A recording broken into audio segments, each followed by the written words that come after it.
Why don't we have a look at that homework that's coming too? It's not due till Monday, so keep that in mind. So the finals coming up next week, of course. It's Monday.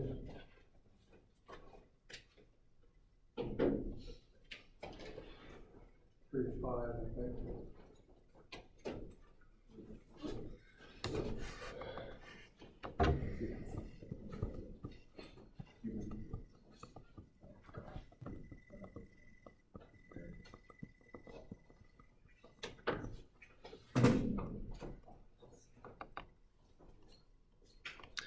And that's for the 11th.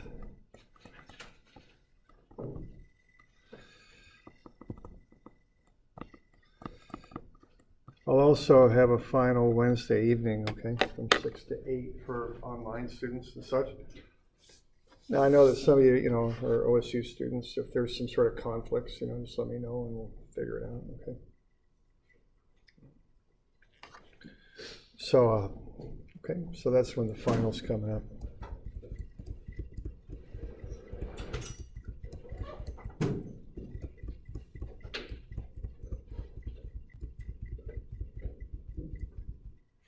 So why don't we have a look at some of this homework here that'll relate to this. So we'll just kind of walk these through. All right, so the first one is a block that's towing a roller. Got 60 newtons applied to that. You got some of the friction and all that stuff. Mass of the block, mass of the roller, radius of the roller. 60 newtons applied. So kind of what we're talking about is something like that. So we're dragging the block plus we're dragging the roller behind it is the idea here. Okay.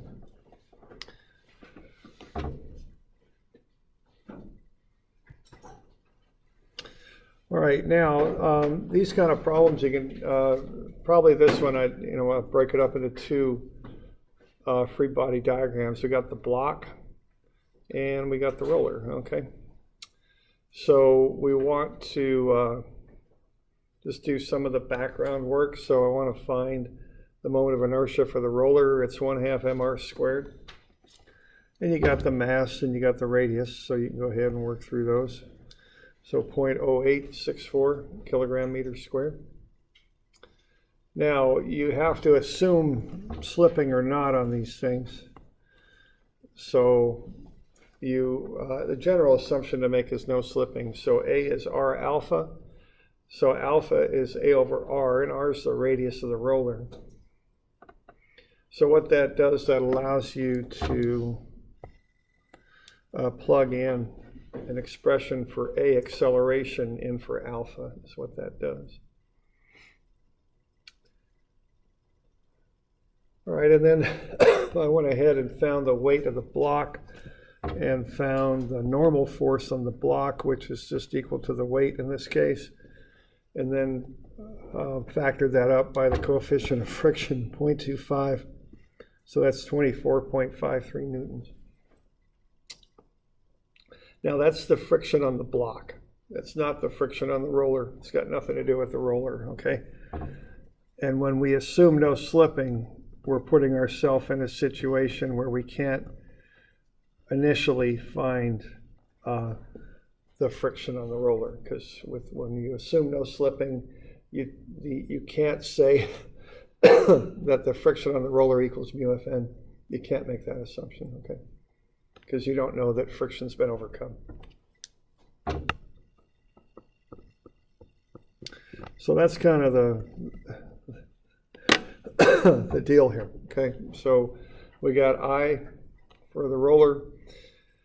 We've got no slipping, and then we find the friction acting on the block. Okay. So we got any questions on that bit?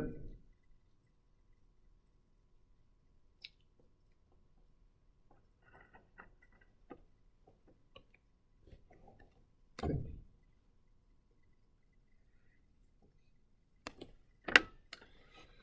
All right, so now we just throw the equations at it, and the equations that you've got to use, there's what you might call it a finite number. So we've got F equals ma. And remember, that always goes through the center of gravity. And then you got some of mg, and that equals ig alpha. And then you've got this kind of inertial moments equation, they call it.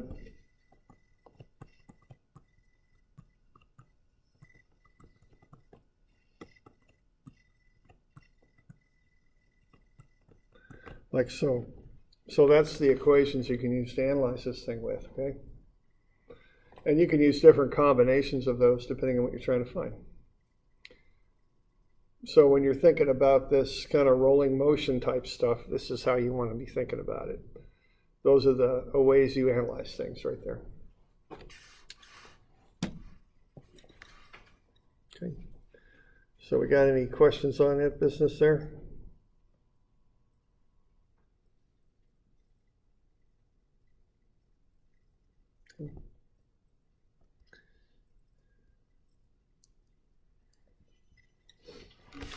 All right, so what I'm going to do here is I'm going to cut it into the two free body diagrams. Now when I cut it, I'm going to include the tension. So it's pulling the block ahead, but it's pulling the, it's pulling the cylinder ahead, but pulling the block backwards. And then I've got A and alpha such that they agree on the cylinder there. So as the thing moves to the right, it would roll clockwise. All right, and then I just go ahead and analyze this. And what I'm going to have here is I'm going to have three unknowns. The force of friction on the cylinder, I don't know. The tension, I don't know. And the acceleration, I don't know. So I need three equations. So for the cylinder, I've got two of them. Some of M is I alpha, and some of F is MA. And then for the block, I've got one because it's not rolling. So all I got there is F equals MA. So I've got three equations, so I can handle the three unknowns. So the first one there on the cylinder, I got sum of mg. Now that's the sum of moments. So what you're looking at there is 0.24 times the force of friction. Now I'm calling clockwise positive, because that's the way the cylinder rolls. So what I'm looking at there is 0.24 times the force of friction is equal to Ig, which is 0.0864 times alpha. So the effect I'm kind of analyzing there is the fact that the friction makes the cylinder roll. It makes it spin. So that's what I'm analyzing there. All right, so I got alpha, so I can plug in A over 0.24 in for alpha, and then continue on with that. And what you end up with is the force of friction is 1.5 times the acceleration. And that's on the cylinder. Okay.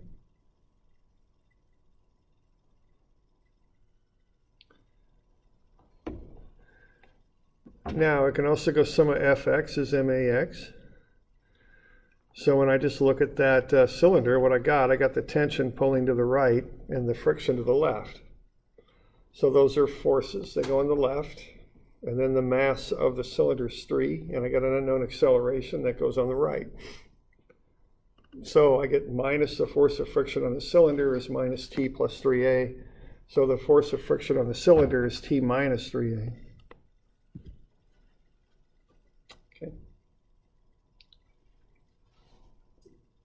So I got everything on its proper side of the equation and the proper sign on everything.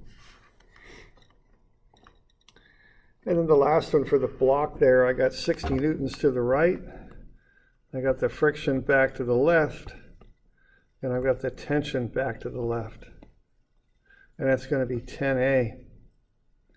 So I just went ahead there and took 60 minus 24.5. It's 35.5 minus the tension is 10A. So the tension then is 35.5 minus 10A. Okay.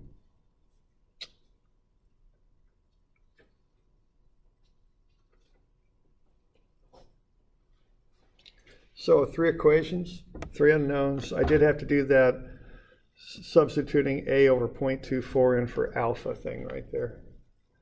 Okay. So this is kind of the fundamental kind of theoretical way to do it. You're just applying these basic equations to both objects. So we got any questions on that? What we're up to?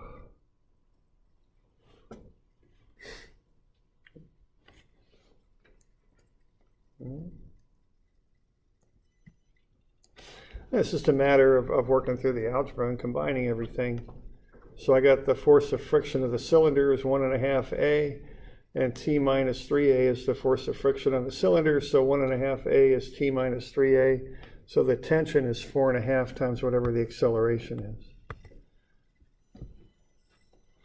On the other side, I've got the tension is 35.5 minus 10A. So I can combine this stuff together, and it's going to get me down to what A is. So 4.5A is 35.5 minus 10A. So I go ahead and solve for A. It's 2.45 meters per second squared.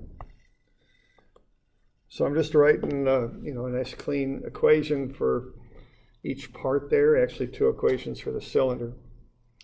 And then boil it down to solve for A. I've got the 3 unknowns. I had tension and the force of friction on the cylinder and A, and so I just solved those 2 equations for A. That's what I did.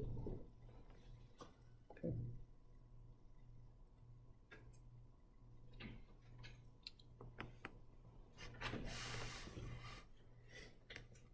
So we're doing all right with that? Okay.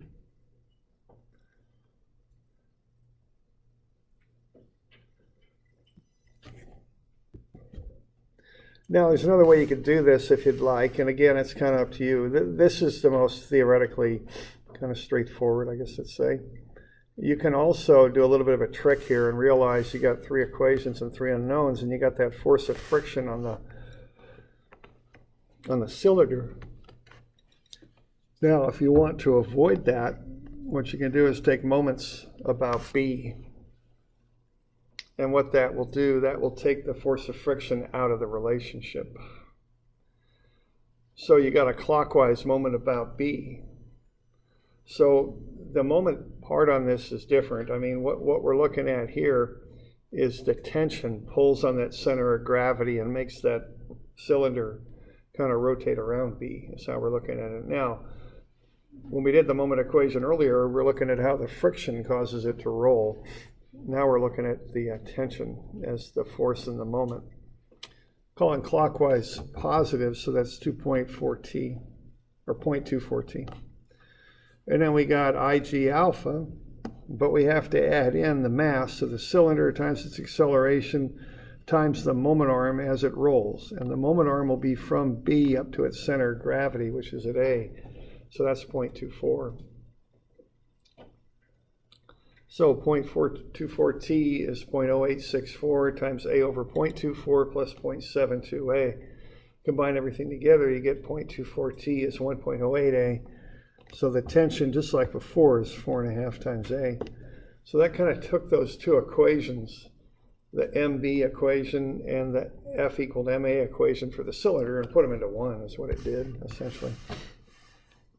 Okay. Now we can just do a F equals MA equation for the block, just like what we did before. Equate the 2 together and you get to the same answer. A is 2.45. So you could do it either way. Whichever way you're more comfortable with is fine.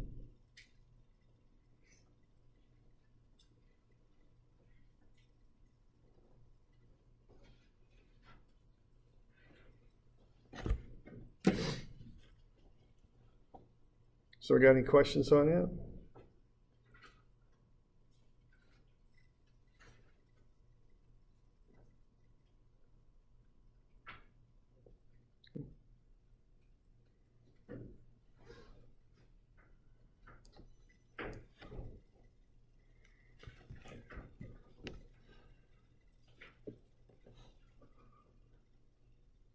All right, now we want to verify that the thing doesn't slip. Okay, we got the acceleration, now we want to make sure the thing doesn't slip.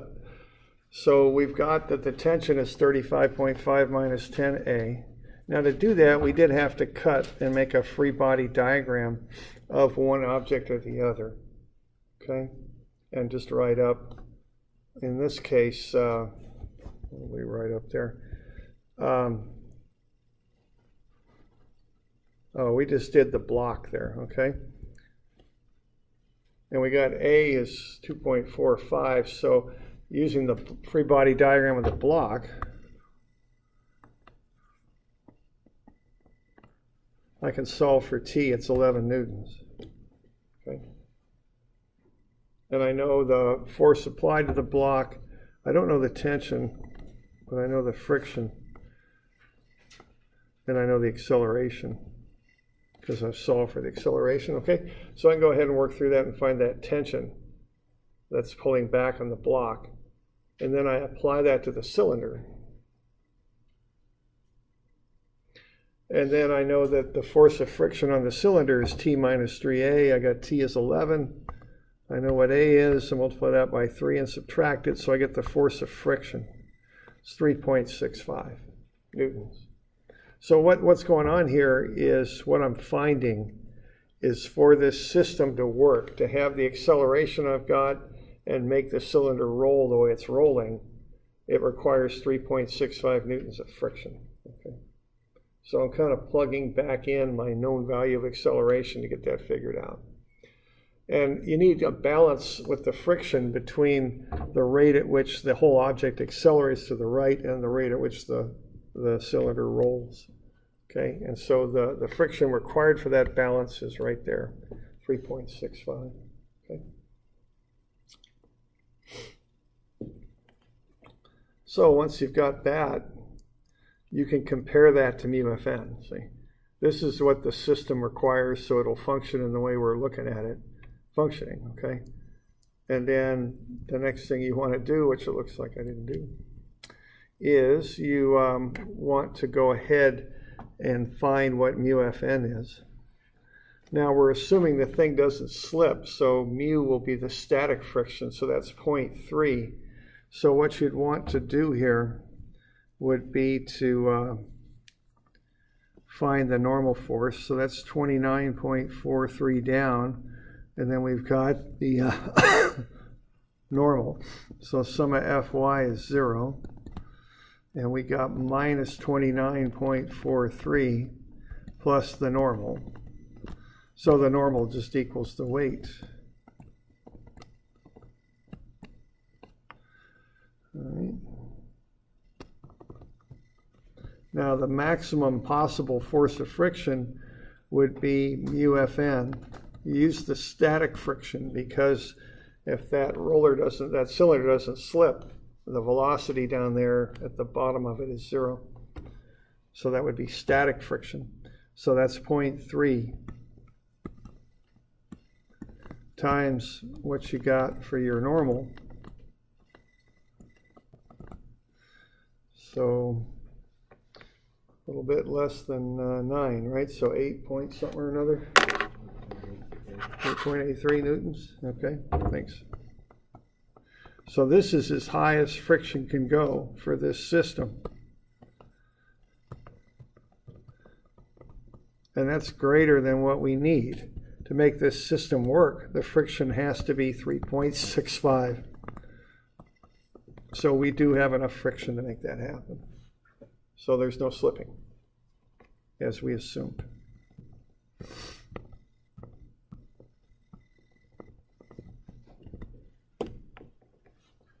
Okay, so that's kind of the thought process on that. So we're doing all right with that?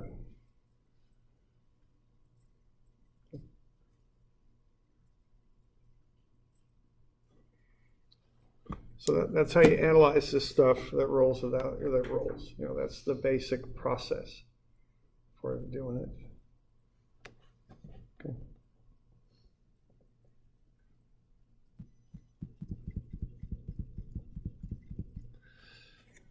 All right.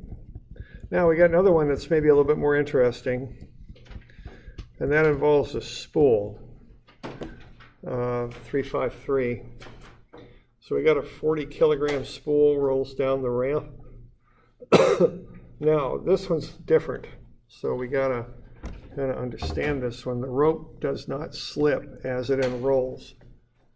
So on this one, there is no slipping, but it's in a different location than before. It's right there. So there's no slipping there. It does slip at A. Okay? So we want to understand that.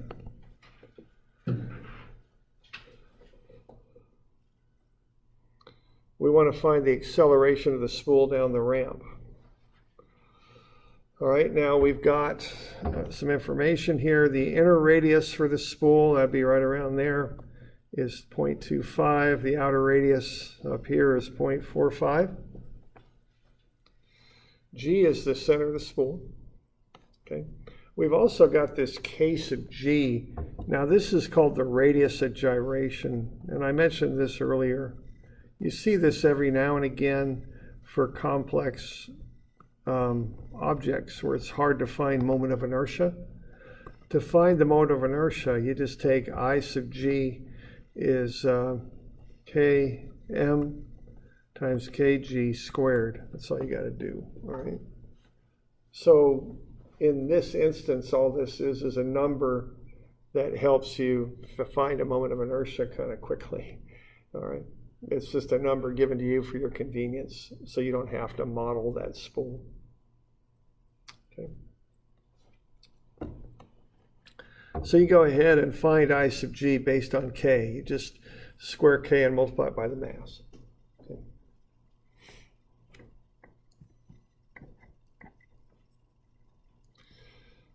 All right, so what you want then is you want a free body diagram of the spool.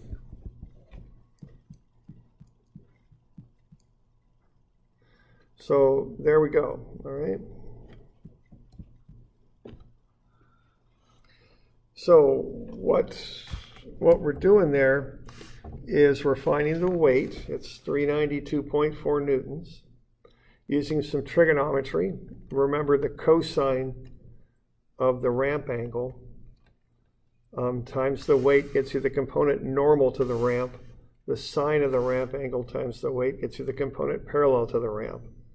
So I got the 309.2 pushing normal to the ramp, going through the center of gravity, and then the 241.6 is parallel down the ramp.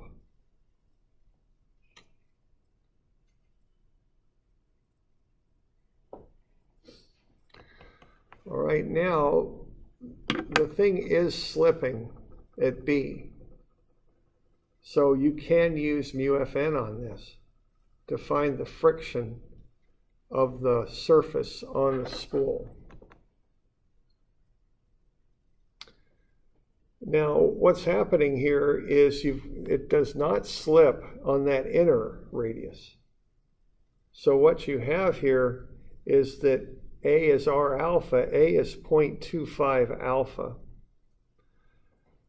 So what you have is for the rate at which the thing is going down the ramp, the outer spool, which would have a bigger radius of 0.45, is going to be spinning too fast for the rate at which this thing is going down the ramp. Okay? So that outer spool is trying to spin too fast. So what the friction is doing is going this way. It's going, you can't go this fast. You're going too fast for me. I'm going to resist that. Okay? So that's kind of a finer point on this, is the friction acts down the ramp. What's going on there is that tension on the inner spool creates an effect. It creates a couple about the middle of the spool, and it acts like a drive wheel. Okay, it's a little odd, but that's what's going on here. And it has to do with the fact that A is R alpha and V is R omega. And that relationship is holding for the inner spool. So the outer spool with a bigger radius is basically out of whack there. It's the object's moving down the ramp based on the inner radius, What that means with that bigger outer radius is that's moving too fast.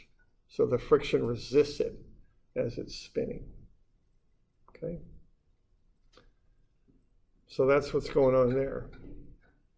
So that friction would be going down the ramp. Now, I think if you assumed it up the ramp, it would come out in the wash. You'd still be okay on this, but I just want to point out what's happening here, though, okay? So that force of friction is going down the ramp, and it's 37.1 newtons. So we got no slipping on the inner radius with the rope. So A is R alpha, so A sub G is 0.25 alpha. Alpha then is 4A. And then I went ahead and calculated the moment of inertia about the center of gravity right there. Okay.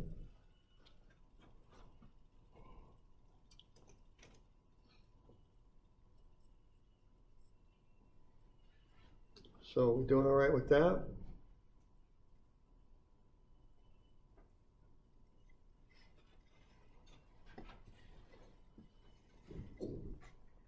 Okay. All right, now there's a couple ways you can do this. You can use the two equations, and when you're analyzing this rolling stuff, this is one standard way to do it. mg is Ig alpha, and F equals ma. And you can throw both of those equations at a spool, or anything that rolls.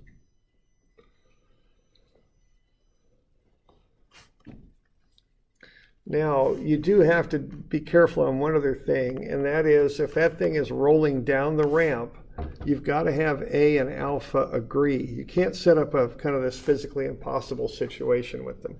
So if that spool's going down the ramp, it'll accelerate down left, plus it'll spin counterclockwise. You can't assume that the thing's going down the ramp and spinning clockwise. That's inconsistent. And that your equations will blow up on you if you do that, okay? So be sure that your A and alpha, I would use the term agree with each other. They make sense together in what they're doing, okay? And then we just go ahead and throw this stuff at it. So we got mg counterclockwise.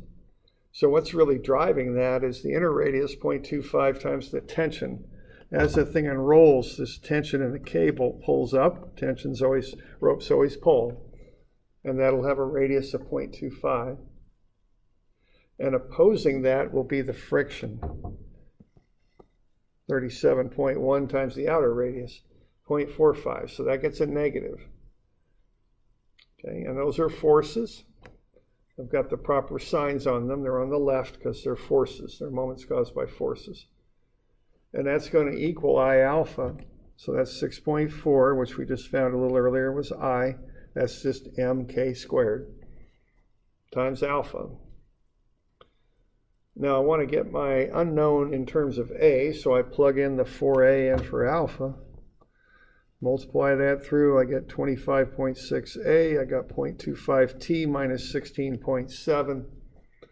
So I could solve, go ahead and what I divided through by 0.25, so I got T minus 66.78 is 102.4, so the tension then is 102.4A plus 66.78.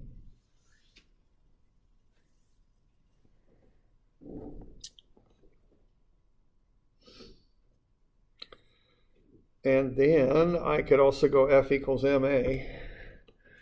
So the weight down the ramp, now plus the friction because it's pushing down the ramp, minus the tension, which is pulling up. Tension always pulls. You know, the rope always pulls, I should say. That's 40A. I can collect terms and solve for T. So I get T is 278.7 minus 40A. So I got those two equations, both of which are in terms of T on the left and involve A on the right.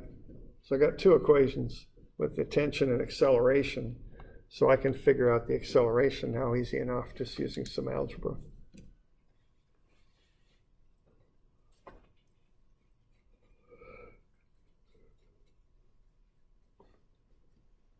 Yeah. question. So why is friction going down the ramp instead of opposing the motion? All right, what's happening there is the key reason why the friction goes down the ramp has to do with the fact that the spool does not slip on the rope. It does slip on the surface, not on the rope. So the radius that you use for these two relationships, let's see, is the inner radius, not the outer.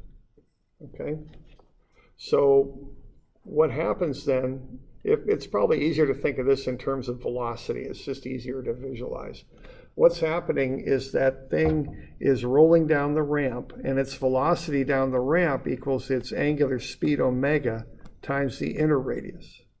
Now the rim velocity on the outer radius is bigger than the velocity, or trying to be bigger, I guess I should say, or it is bigger than the velocity of the object going down the ramp.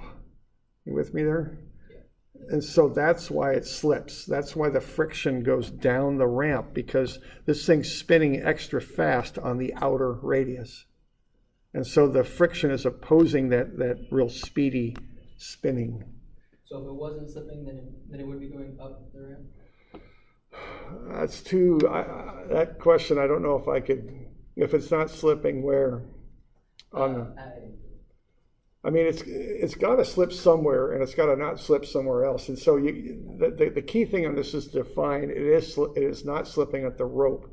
Therefore, it is slipping on the surface. It's got to slip on one or the other. Okay? And I don't think I can think of a situation where this would go up the ramp unless you really pulled on it and kind of jumped it up the ramp, you know. If you just let it go, it's got to go down the ramp. And you're either going to have slipping at the rope or at the surface. Okay, so the key reason why it's slipping, why this is down, is it's slipping. It's spinning faster than it's moving down the ramp, essentially. And so the friction opposes that extra fast rim velocity on the outside of the spool. Okay. All right.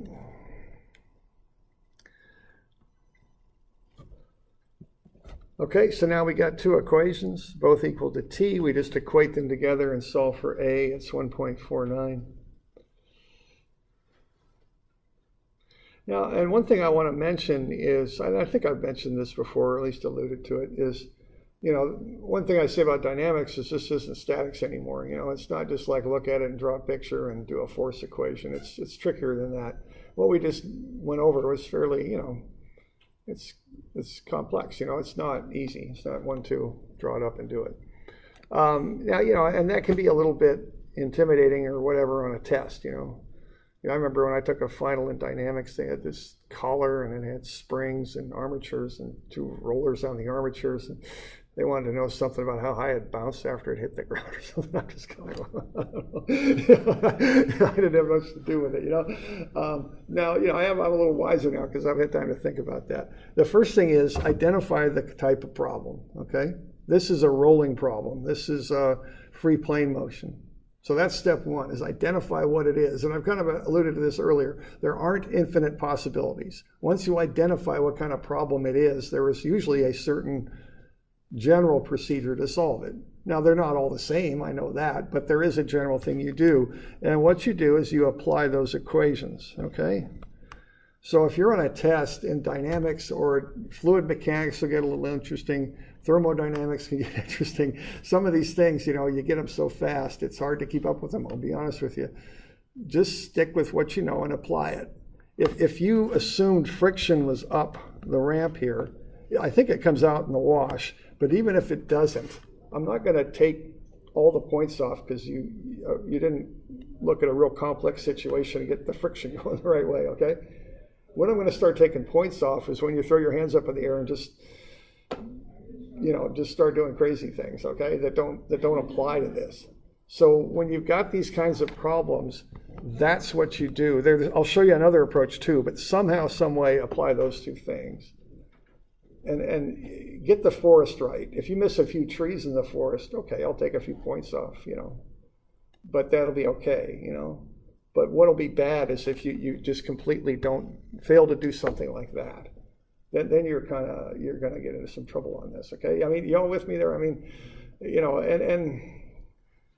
there's a few smart people that understand everything that's going to get thrown at you over the next 2 or 3 years, but not everybody does, and most of us don't, and it's going to come at you so fast, do the best you can, but stick with what you're taught. Don't, and keep it finite. Don't just go, I don't know.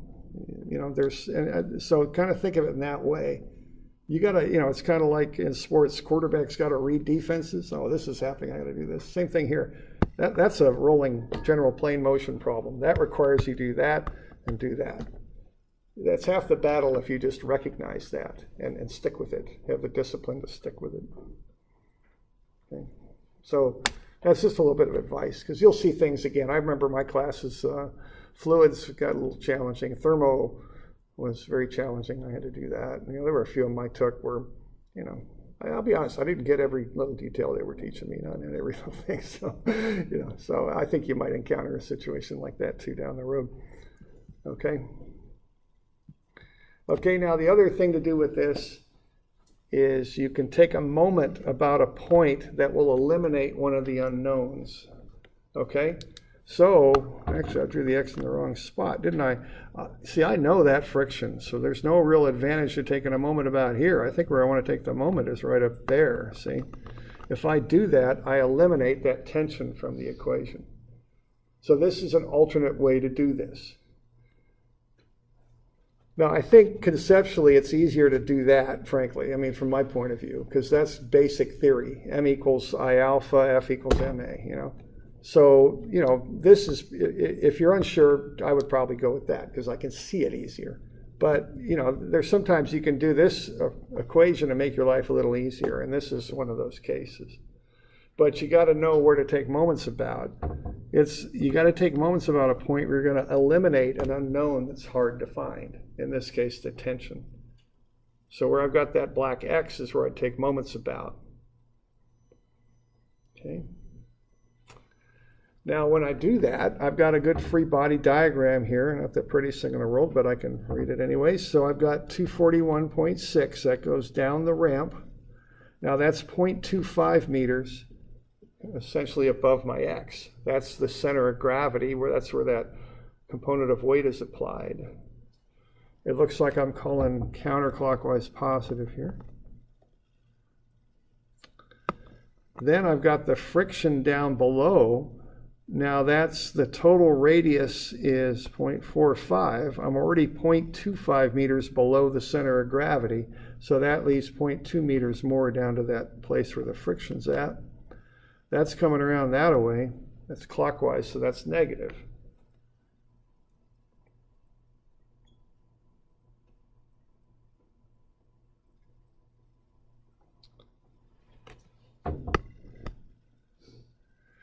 All right, and we got IG alpha. Alpha is an unknown. I got mass times the X prime acceleration down the ramp, which I don't know, times the moment arm, and that looks like a typo there. That's 0.25, not 2.5.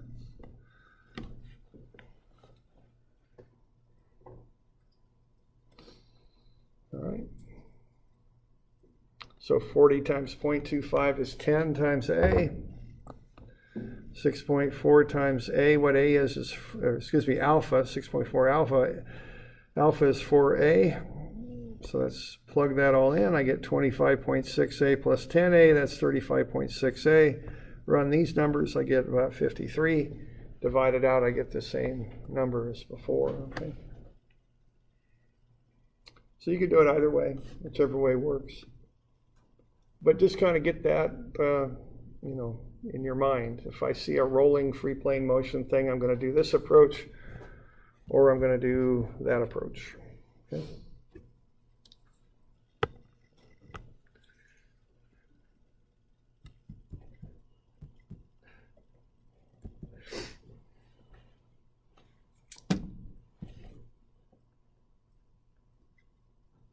All right, so that's that one. So we got any questions on that one? That one's a little tricky there.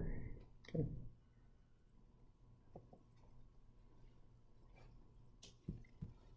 Okay. Now the other one that I skipped over, it's not a rolling problem, but it's still kind of a plane motion problem. We've got this slender rod. We got forces being exerted on it, but the forces are out of balance. So this is a good example here of working through that. What we're going to do, again, we're going to go F equals MA and mg equals IG alpha. That'd be the approach on this thing. So Fy is magy. I got 220 up and 160 up. Those are the forces on either side. And the weight down. And that's going to be MA. Now that's A sub G. The key fact on this one is you're going through the center of gravity. So 56 is 33 AG. So the center of gravity is accelerating up at 1.71.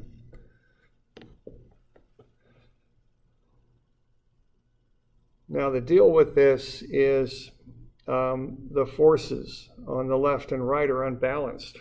So not only will the thing accelerate up, it's also going to start to rotate because those forces are unbalanced. So you got MA, 324 newtons. That acts down, of course. And then we've got the moment of inertia about the center of gravity is 1/12 ml squared. That's 7.04 kilogram meters squared.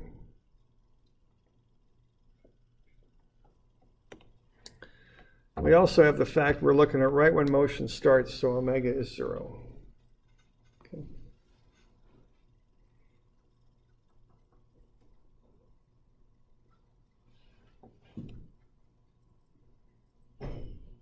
All right.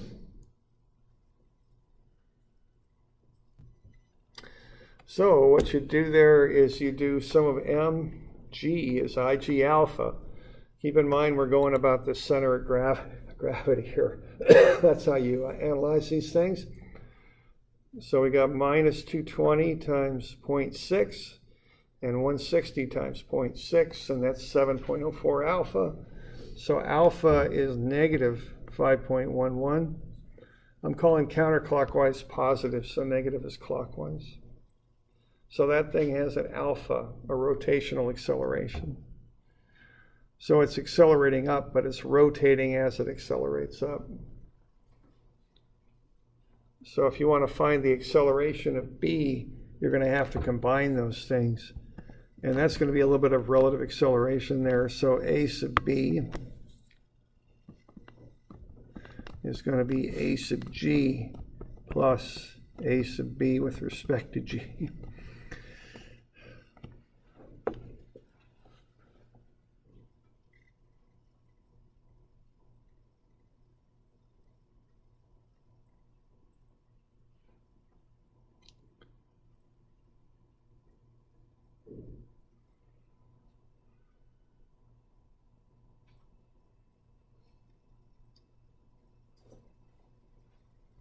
All right, so that's just a matter of applying that, because what we want to do here is find the acceleration of point B. So you know that G is going up with 1.71. We know that omega is 0, so the normal relative acceleration is 0. But the tangential would be alpha r. R is that distance from G to B. It's 0.8 meters. So G is accelerating up at 1.71. But the tangential acceleration of B with respect to G is negative 4.09. So we add those effects together. So at this instant, when those forces are applied, B is actually accelerating downward.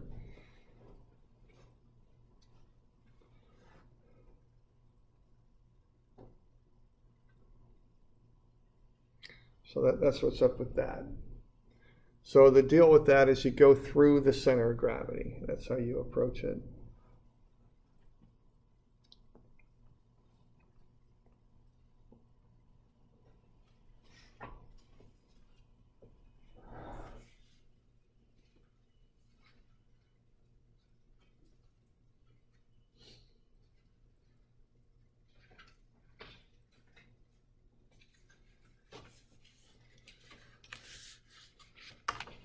All right. So that's the deal with that one. A little different than the rolling problems.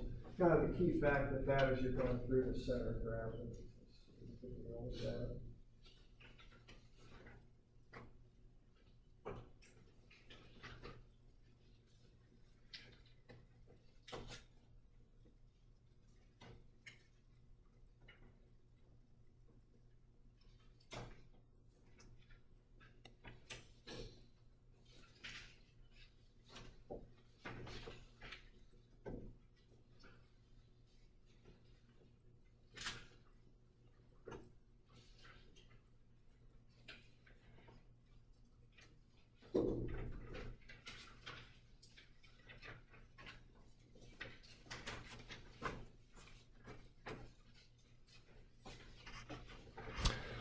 All right, so we good with that business there? I want to take a break here. We'll do a little final review for the final exam here so we'll start up at 4 o'clock, I think. And the other thing is, see, I just handed that out. Yeah, so I just handed the review out. So for those of you online, it's online under the test review materials, the test downloads.